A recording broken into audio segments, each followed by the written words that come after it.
ওই বাহলুল পাগলা ডাক দিয়া বলে, বাদশা রে, জমানা বায়ে খালে রাতা নেই, গুজস্তা জমানা ফের আতা নেই। বাচ্চা তোমারে আমি গড় দিব, কিন্তু একটা শর্ত, গতকালকে যেই দিনটা চইলা গেছিল ওই দিনটা যদি আজকে আমারে আইনা দিতে পারো, তোমারে একটা নয় শত শত ঘর আমি দিয়ে দিব। ও আমার হাজারিবাগের বউবাজারের আমার যুবক ভাইরা, আমার মুরব্বী বাবারা, পর্দার আড়ালের মা বোনেরা, যাদের মাইকের আওয়াজ যাদের কানে যায়, একটু দিলের কান লাগাইয়া শোনো। কয়দিন দুনিয়ায় বাঁচবা, কেন দুনিয়ায় আসলা, কি করতেছ আর কি নিয়ে মাওলার কবরে রওনা করছ? তোমার আমার কোন দিন কোথায় কার মরণের ডাক আসবে তুমিও জানো না, আমিও কিন্তু জানি না। এই জন্য একটু আসন দিয়া বসো, মাথাটা নত কইরা দাও, দিলটাকে আমার মাওলার সঙ্গে লাগাইয়া দাও, আর মনে মনে ভাবো, এই ঢাকা শহর থেকে দৈনিক শত শত লাশ গ্রামের বাড়ি নিয়ে যায়, একবার যে চলিয়া যায় আর কোনো দিন আসবে না। কথা বলেন ঠিক কিনা? মহিলাদেরকে 5টা সাদা কাপড়ের প্যাকেট বানাইয়া, পুরুষদেরকে 3টা সাদা কাপড়ের প্যাকেট বানাইয়া ওই গ্রামের বাড়ি কবরে নিয়ে ফালাইয়া রাখবে। বাবা, এখন তুমি আসন দিয়া বইসা চোখ দুইটা বন্ধ কইরা একটু তাকাইয়া দেখো, আল্লাহু আকবার। তোমার ইন্তেকালের পর কবি বলছে, রুহু তনসে উরগাই মুর্দা কি হালাত কিয়া হুই। তোমার রুহু বের হইয়া গেছে, এখন তাকাইয়া দেখো লাশটা বইরা রইছে। একটু মনকে বুঝাও রে মন, দুনিয়া এতদিন যাদেরকে আপন ভাবছিলা, এখন আর কাউকে কিন্তু দেখা যায় না। চোখ দুইটা বন্ধ করলে দেখবা তাকাইয়া, আপন আপন যাকে ভাবো কেউ তো তোমার আপন না। এক আপন হইল দয়ার নবী, আর এক আপন জোরে বলেন কে? আরো জোরে বলেন কে? আমার মাওলায় ডাক দিয়া বলে, বান্দা বান্দিরা, আমি তোদেরকে বড় আদর করিয়া বানাইছি। আমি মাওলার ছেলেও নাই, মেয়েও নাই, লামি আলি দোয়ালামি উলাত, আমি কাউকে জন্ম দেই নাই, কারোর থেকে আমি জন্ম নেইও নাই। আমি মাওলা এটা পছন্দ করি না। তোরা আমি মাওলারে ডাকবি, বান্দা বান্দি, আমি তোদেরকে বড় আদর করিয়া বানাইছি। তোদেরকে আমি জবান দান করলাম, ওই জবান দিয়া মাকে মা বলিয়া ডাকো, বাবারে বাবা বলিয়া জবান দিয়া ডাকো, তোর মা বাবার অন্তরটা ঠান্ডা হইয়া যায়। কিন্তু তোর ওই জবানটা দিছিলাম তো আমি মাওলা, ওই জবান দিয়া যদি আমি মাওলারে একবার আল্লাহ বলিয়া ডাক দিতি, তুই ডাক দিতে দেরি। আমার মাওলা বলে, উদউনি আস্তাজিব লাকুম, বান্দা বান্দি, আমি মাওলা তোদের ডাকে সারা দিতে দেরি করব না। আমার মাওলা তো দয়ার মাওলা। আমার মাওলা হাদিসে কুদসির ভিতরে জানায় দেয়, সাবাকত রহমাতি আলা গদবি, আমি মাওলার রহমত রাগের থেকে প্রাধান্য পাইয়া যায়। বান্দা বান্দি, তোদেরকে আমি বড় আদর করিয়া বানাইলাম, তোদেরকে আমি বানাইছি, ওমা খলাকতুল জিন্না ওয়াল ইনসা ইল্লা লিয়াবুদুন। তোরা বান্দা বান্দি আমি মাওলার ইবাদত করবি, তোদেরকে বানাইছি আমার ইবাদতের জন্য। আর দুনিয়ায় যা কিছু দেখো সব আমি বানাইলাম তোদের জন্য। দুনিয়ায় সব আমি মাওলার সিজদা করে। আলাম তারা আন্নাল্লাহা ইয়াসজুদু লাহু মান ফিস সামাওয়াতি ওয়া মান ফিল আরদ। আমার মাওলা বলে বান্দা বান্দি একটু তাকাইয়া দেখ, পাহাড় পর্বত নদী নালা সাপ বিচ্ছু গরু ছাগল সব আমি মাওলার হুকুম মানে আমি মাওলাকে সেজদা করে। আর তোরা 3.5 হাত মানুষ এত বুদ্ধিমান হইয়া গেলি, তোরা আমি মাওলার নেয়ামত ভোগ করি আমি মাওলার হুকুম মানবি না। দুনিয়ায় আমার দেওয়া নেয়ামত তোরা ভোগ কর, কিন্তু সমস্যা নাই, তোরা আমার নেয়ামত ভোগ করো, আমার দেওয়া নেয়ামত চক্ষু দিয়া দেখো, আমার দেওয়া নেয়ামত হাত দিয়া কাজ করো, আমার দেওয়া নেয়ামত পা দিয়া কাজ করো। ধানের ভিতর থেকে চাউল বের করিয়া পাক করিয়া খাও, নেয়ামত আমার মাওলার। গাছের থেকে ফল পারিয়া খাও, নেয়ামত আমার মাওলার। মাছ পানির ভিতর থেকে মাছ ধরিয়া খাও, নেয়ামত আমার মাওলার। গাভীর বান্ধের থেকে দুধ দোয়াইয়া পান করো, নেয়ামত আমার মাওলার। আমার মাওলা বলে বান্দা বান্দি আমি তাকাইয়া দেখি, তোরা আমার নেয়ামত ভোগ কর, কোনো সমস্যা নাই, কিন্তু তোরা আমার ইবাদত কর।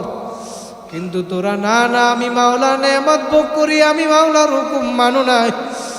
আমার পক্ষ থেকে ফজরের সময় মুয়াজ্জিন ডাক দিছে, আসসালাতু খায়রুম মিনান নাওম। বান্দা বান্দি ঘুমের যে নামাজ ভালো। মুয়াজ্জিন ডাকছে, আজান কানে গেছে, তারপরেও ল্যাপ কম্বল গায়ে দিয়া ঘুমাইছো।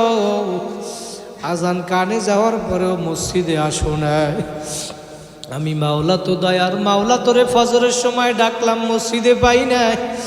আমি মাওলা রাগ করিয়া তোর খানাও বন্ধ করি নাই, পানিও বন্ধ করি নাই, বাতাসও বন্ধ করি নাই।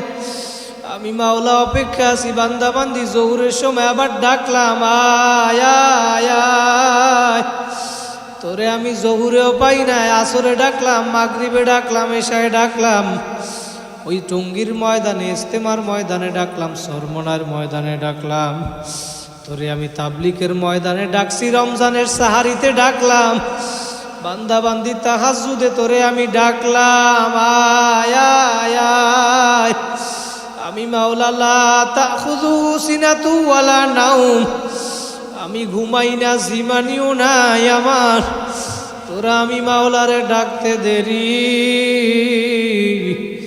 এই রাত্রবেলা 3টার সময় এই হাজারীবাগের বউবাজারের সমস্ত মানুষগুলা ঘুমায়, তুমি 3টার সময় উঠা উজু বানাইয়া যাই নামাজটা হাতে লইয়া যদি আমার মাওলার সামনে দাঁড়াইতে পারো, তুমি নামাজে দাঁড়াইয়া 2 ফোঁটা চোখের পানি ফালাইতে দেরি,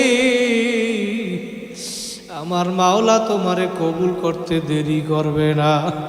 ও আমার হাজারীবাগের, ঢাকার হাজারীবাগের ভাইরা, আমার মুরব্বী বাবারা, পর্দার আড়ালের মা বোনেরা, ও ধনী ও গরিব, ও ব্যবসায়ী আমার ভাইরা, একটু দিলের কান লাগাইয়া শোনো বাবা, কখন তোমার আমার মরণ হবে কেউ জানে না। ওই সন্তানের জন্য, যেই পরিবারের জন্য এই বউবাজারে দোকানদারি করছো, ব্যবসা করছো, কাঁচামালের ব্যবসা করছো, অটো চালাইছো, ভ্যান চালাইছো, রিক্সা চালাইছো, মাথার গাম পায়ে ফালাইয়া পরিবারের জন্য সম্পদ গুছাইছো, দালান বানাইছো, ঘর বানাইছো, তোমার মৃত্যুর পরে এখন তাকাইয়া দেখো ওই ঘরের ভিতরেও কিন্তু তোমার জায়গা দিবে না। তোমার ওই লাশটা নিয়ে বাড়ির সামনে উঠানের ভিতরে ফালাইয়া রাখবে, তোমার সন্তান রাইসা তোমারে ডাকবে, বাবা কই জব তো আর দিবা না। আমার ভাইরা, আমার মাওলার হুকুম মাইনা, নবীর সুন্নাত তরিকা মাইনা তারপর কবরে যাওয়া লাগবে, কথা বলেন ঠিক কিনা? আমার মাওলার হুকুম মাইনা নামাজ পইরা নবীর সুন্নাত তরিকায় চইলা কারা কারা কবরে যাইতে চান, আর একবার 2টা হাত জাগাইয়া জোরে আল্লাহ বলিয়া ডাক দেন, আরো জোরে ডাক দেন আল্লাহ। আমার মাওলা দেখুক এই ময়দানে বান্দাগুলা বইসা রইছে, দুনিয়ার কোনো উদ্দেশ্য নাই নাই নাই। ও আমার বাবারা, আমার মা বোনেরা, একটু দিলের কান লাগাইয়া শোনো, দৈনিক শত শত লাশ পত্রিকায় দেখা যায়, রোড অ্যাক্সিডেন্টে, বাইক অ্যাক্সিডেন্টে, গাড়ি অ্যাক্সিডেন্টে, লঞ্চ ডুবিয়া মারা যায়। তোমার আমার কোন দিন কোথায় মরণ আসবে, কোন দিন কোথায় মরিয়া পড়িয়া থাকবা কেউ জানে না। এই জন্য মনকে বুঝাও রে মন, আজকেই মাহফিল জীবনের শেষ মাহফিল মনে করিয়া এই ময়দানে এখন তাহাজ্জুদের সময় চইলে আসছে। আমার মাওলা প্রথম আসমানে চইলে আসছে। আমার মাওলা কেমন জানি ডাক দিয়া বলে, বান্দা বান্দি আমি সারাদিন তোদেরকে ডাকলাম, তোদেরকে আমি পাই নাই। আমি মাওলা তো দয়ার মাওলা, তোদেরকে আমি কত ভালোবাসি। আমি মাওলা এই জন্য নিজেই এখন প্রথম আসমানে চইলে আসি তোদেরকে ডাকার জন্য।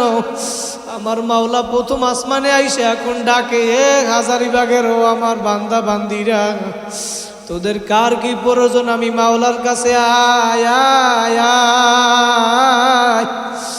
আমি মাওলায় অপেক্ষা আছি, বান্দা বান্দি তোরা কখন আমারে ডাকবি। তোরা আমি মাওলারে ডাকতে দেরি, আমি মাওলা তোদের ডাকে কবুল করতে দেরি করব না। ও আমার বাইরা 2 ফোঁটা চোখের পানি ফালাও। আজকে এই তাহাজ্জুদের সময় যদি 2 ফোঁটা চোখের পানি ফালাইয়া আমার মাওলাকে ডাকার মতো ডাকতে পারো। আল্লাহু আকবার। ইয়াবাম উরা ইয়ানা ইয়াবাম জুস্তে জুই মিকুনাম হাসিল আয়াত ইয়ানা আয়াত আরজুয়ে মিকুনাম। বান্দা বান্দি আমার মাওলারে ডাকার মতো ডাকতে থাকো। দুনিয়ার মানুষ আসামিরে খোঁজ করে শাস্তি দেওয়ার জন্য, আসামিকে খোঁজে শাস্তি দেওয়ার জন্য দুনিয়ার মানুষ। আর আমার মাওলা আসামিকে খুঁজে মাফ করার জন্য। দুনিয়ার মানুষ আসামিকে শাস্তি দিয়া মজা পায়, আর আমার মাওলা শাস্তি না দিয়া আমার মাওলা মাফ কইরা দিতে মজা পায়। জোরে বলেন সুবহানাল্লাহ। আমার মাওলায় অপেক্ষা আছে দিনের অপরাধীকে ক্ষমা করার জন্য। রাত্রবেলা আমার মাওলার কুদরতি ক্ষমার হাত প্রসারিত কইরা দেয়। দিনের অপরাধীকে ক্ষমা করার জন্য রাত্রে ক্ষমার হাত প্রসারিত করে আমার মাওলা। রাতের অপরাধীকে ক্ষমা করার জন্য দিনের বেলা তার ক্ষমার হাত প্রসারিত করে। ও আমার ঢাকার হাজারিবাগের আমার যুবক ভাইরা, আমার মুরব্বী বাবারা, পর্দার আড়ালের মা বোনেরা, একটু দিলের কান লাগাইয়া শোনো। আসন দিয়া বসো, 2 ফোঁটা চোখের পানি ফালাও। আমার মাওলার দিল সাথে দিলটা লাগাইয়া দাও।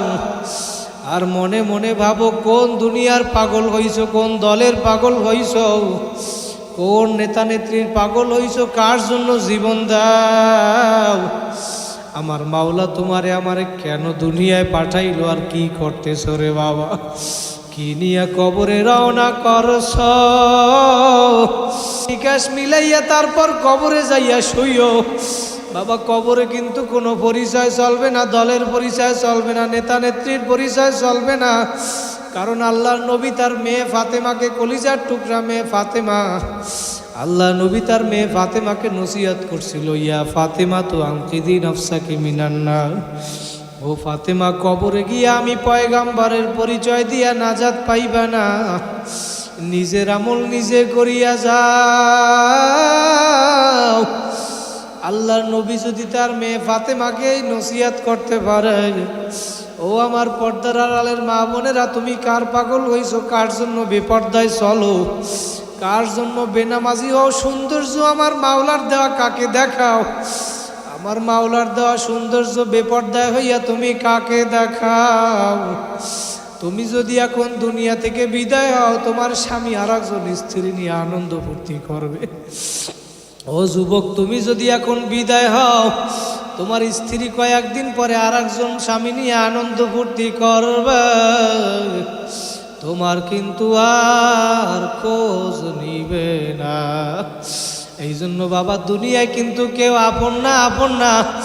দুনিয়ায় চিরজীবন থাকার জায়গা না, দুনিয়ায় চিরজীবন কেউ থাকতেও পারবে না। আমার নবীও কিন্তু চিরজীবন দুনিয়ায় থাকতে পারে নাই। যদি চিরজীবন দুনিয়ায় কেউ থাকতো, আল্লাহু আকবার, কিতাবে আসছে মা মাতা মুহাম্মদ, তাহলে আমার নবী চিরজীবন দুনিয়ায় থাকতো। আমার নবীও তো চিরজীবন দুনিয়ায় থাকতে পারে নাই, পারছে? নবী যেহেতু দুনিয়ায় থাকতে পারে নাই, তোমার আমার কি অবস্থা হবে? ভাইরা, আল্লাহর নবীও কিন্তু দুনিয়া থেকে বিদায়। আল্লাহর নবী যদি তার মেয়ে ফাতেমাকে নসিহত করতে পারে, আল্লাহু আকবার, আল্লাহ নবীর ইন্তেকালের সময় মালাকুল মউত আইসা আল্লাহ নবীর ঘরের দরজায় যখন আঘাত করলো, মালাকুল মউত ঘরের দরজায় আঘাত করার পর আল্লাহু আকবার, আল্লাহু আকবার, আজরাইল আলাইহিস সালাতু ওয়াস সালাম ঘরের দরজা আঘাত করার পর ভিতর থেকে ফাতেমা বলে, ঘরের দরজার বাহিরে কে, আমার কাছে বলো, আমার বাবা বুকের ব্যথায় অসুস্থ, তোমার কি প্রয়োজন আমার কাছে বলো। 2-3 বার নিষেধ করার পরেও মালাকুল মউত শোনে না। আজরাইল ডাক দিয়ে বলে, ফাতেমা তোমার কাছে বললে হবে না, আমারে নবীর সাথে সাক্ষাৎ করতে দাও। আল্লাহ নবীকে ফাতেমা যাইয়া বলে, আব্বা জান, দরজার বাহিরে কে আসছে, এত বড় কার সাহস? আমি 2-3 বার নিষেধ করার পরেও সে শোনে না, সে নাকি আপনার সাথে দেখা করবে। আমার নবী ডাক দিয়া বলে, ফাতেমা, দরজার বাহিরে দিয়ে আসছে দুনিয়ার আর কেউ না, কেউ না, দরজার বাহিরে যে আসছে মালাকুল মউত আজরাইল। আল্লাহর নবীর এই কথা শুইনা ফাতেমা কান্দে।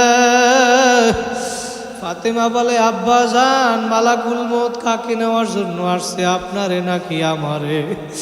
আল্লাহর নবী বলে, ফাতেমা আমারে নেওয়ার জন্য আসছে। আল্লাহ নবীর এই কথা শুইনা ফাতেমা আরো কান্দে, কারণ আল্লাহ নবী বলছে, মেয়েরা বাবারে বেশি ভালোবাসে আর বাবারাও মেয়েরে বেশি ভালোবাসে। আল্লাহু আকবার, যার মেয়ে আছে সে জানে। আল্লাহর নবী বলে, ফাতেমা কান্দিও না, টেনশন করিও না, 6 মাস পরে তোমার আমার সাক্ষাৎ হবে। ফাতেমার আর বুঝতে বাকি নাই, 6 মাস পরে আমিও দুনিয়া থেকে বিদায় হইয়া যাব। ফাতেমা রাদিয়াল্লাহু তাআলা আনহা, কলিজার টুকরা নবীর মেয়ে ফাতেমা যেদিন ইন্তেকাল হবে, ওই দিন আল্লাহর নবী আইসা ফাতেমার ঘরে রাত্রবেলা স্বপ্নে দেখাইছে। ওই দিন সকালবেলা হযরত আলী রাদিয়াল্লাহু তাআলা আনহু আইসা প্রতিদিন সকালবেলা ফজরের পরে ফাতেমারে জায়নামাজে পাইতো। ওই দিন আলী আইসা আর ফাতেমারে জায়নামাজে দেখে না। আলী আইসা বলে, ফাতেমা, প্রতিদিন তোমাকে আমি ফজরের পরে আইসা জায়নামাজে পাই, আজকে তোমারে আমি কেন জায়নামাজে পাইলাম না? ফাতেমা ডাক দিয়ে বলে, আলী রে, আমার আব্বা আজকে আমারে রাত্রবেলা স্বপ্নে দেখাইছে। আমি রাত্রবেলা স্বপ্ন দেখি আমার বাবা অন্ধকারের ভিতরে আমার ঘরের ভিতরে আইসা কি যেন খোঁজ করে। আমি ডাক দিয়ে বলি, আব্বা জান, আপনি অন্ধকারের ভিতরে কি খোঁজ করেন? আল্লাহর নবী বলে, ফাতেমা, আমি তোমারে খোঁজ করি, আমি তোমাকে নেওয়ার জন্য আসছি। আল্লাহর নবী বলে, ফাতেমা রে, তুমি আজকে সাহারি করবা দুনিয়ায়, ইফতারি করবা আমার সাথে জান্নাতে। জোরে বলেন সুবহানাল্লাহ। ফাতেমা এবার আলীকে বলে, আলী, আমার আব্বাই যেই স্বপ্ন দেখাইছে আমার আর বুঝতে বাকি নাই, আমি আজকে দুনিয়া থেকে বিদায় হইয়া যাব। আলী এখন চোখের পানি ফেলায় আর বলে, ফাতেমা, আমিও তো স্বপ্নের ব্যাখ্যা জানি।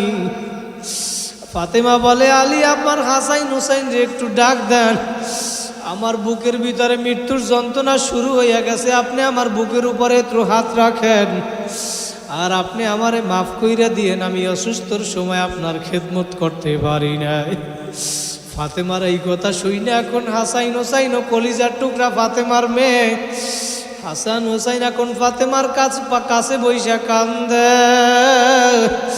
আলীও কান্দে, ফাতেমাও কান্দে। ফাতেমার মৃত্যুর যন্ত্রণা শুরু হয়ে গেছে। ডাক দিয়া বলে, আলী, আমি আপনারে কিছু ওসিয়াত করব। আমার ইন্তেকালের পর আমার হাসাইন হুসাইনের নানাও নাই, আমি মাও দুনিয়া থেকে বিদায় হইয়া যাব, কিন্তু আপনাকে আমি ওসিয়াত কইরা গেলাম, আমি ইন্তেকালের পর আপনি দ্বিতীয় বিবাহ করবেন, কোনো সমস্যা নাই, কিন্তু আমার ওসিয়ত, আপনি সপ্তাহে 7 দিন, শনিবার, রবিবার, সোমবার, মঙ্গলবার, বুধবার, বৃহস্পতিবার, শুক্রবার, এই 7 দিনের ভিতরে 6 দিন আপনি নতুন বিবির সাথে ঘুমাবেন আর শুক্রবার দিন আমার হাসাইন হুসাইনের কোলের মধ্যে লইয়া হাসাইন হুসাইনের সাথে শুক্রবার আপনি ঘুমাবেন, কারণ হাসাইন হুসাইনের মাও নাই, নানাও নাই। হাসাইন হুসাইন যদি আপনারেও না পায়, এই জন্য আপনি যদি শুক্রবার ওদের কাছে থাকেন, ওরা বুঝবে আমার বাবা আছে। ও আমার হাজারিবাগের বাইরে কার মা নাই, কার বাবা নাই। যার মা বাবা নাই ও জানে মা বাবা কি জিনিস। আল্লাহু আকবার। কয়েকদিন আগে আমাদের বরিশালের শামীম ভাই বলতেছিল, হুজুর আমার বড় বোন দুনিয়া থেকে বিদায় হইয়া গেছে। বলে আমার বড় বোন একটা ছোট বাচ্চা রাইখা গেছে, ওই বাচ্চাটা রাত্রবেলা ওর খালাম্মার কাছে ঘুমায়, কিন্তু রাত্রবেলা ঘুমের ভিতরে চিল্লাইয়া মা মা কইরা ডাক দেয়, আর বলে খালাম্মা আমার মায়ে কই, আমার আম্মা কোথায়। যার মা বাবা নাই সে জানে মা বাবা কি জিনিস।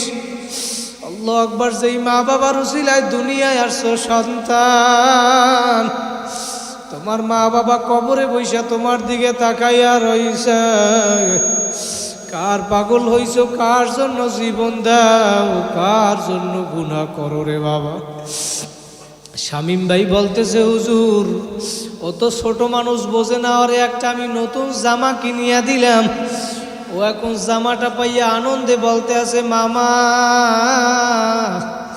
আমি এই জামাটা গায়ে দিয়া প্রথমে আমার মাকে আমি দেখাবো। শামীম ভাই আমারে বলে, হুজুর ওর জামাটা ওরে গায়ে দেওয়াইয়া ওর মায়ের কবরের পাশে ওরে নিয়ে গেলাম, নতুন জামাটা গায়ে দিয়া কোনো ওর মায়ের কবরের পাশে ঘরে,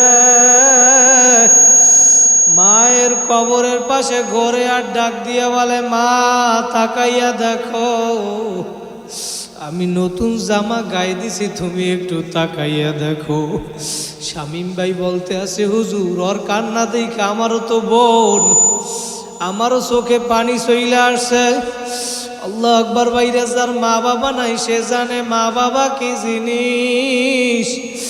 ও ভাইরা দুই ফোঁটা চোখের পানি ফালা, ভাইরা আজকের এই ময়দানে যদি দুই ফোঁটা চোখের পানি ফালাই আমার মাওলারে ডাকতে পারো, তুমি জীবনে যত গুনাহ করছো আমার মাওলার দরবার কিন্তু নৈরাশ হওয়ার দরবার না। আমার মাওলা তো দয়ার মাওলা, আমার মাওলা চায় বান্দা বান্দি তুই গুনাহ নিয়ে আমার কাছে আসবি, আমার মাওলা এটা চায় না। আমার মাওলায় চায় তুমি তওবা করিয়া গুনাহ ছাড়া নেকি নিয়ে আমার মাওলার কাছে যাবা। এই জন্য আমার মাওলা তোমার আমার জন্য রমজান মাস দান করলো। 11 মাস যত তুমি আমল নামায় গুনাহ গুনাহ গুনাহ, 11 মাস যত গুনাহ করছো, আমার মাওলা ডাক দিয়ে বলে, বান্দা বান্দি রে সামনে রমজান মাস আসছে, এই রমজান মাসে যদি রোজা রাখতে পারো, নামাজ পড়তে পারো, তুই 11 মাসে যত গুনাহ করছো রমজান মাসে তুই ইবাদত করতে দেরি, আমি মাওলা তোর পিছনের গুনাহ খাতাগুলি মাফ করতে দেরি করব না। জোরে বলেন সুবহানাল্লাহ।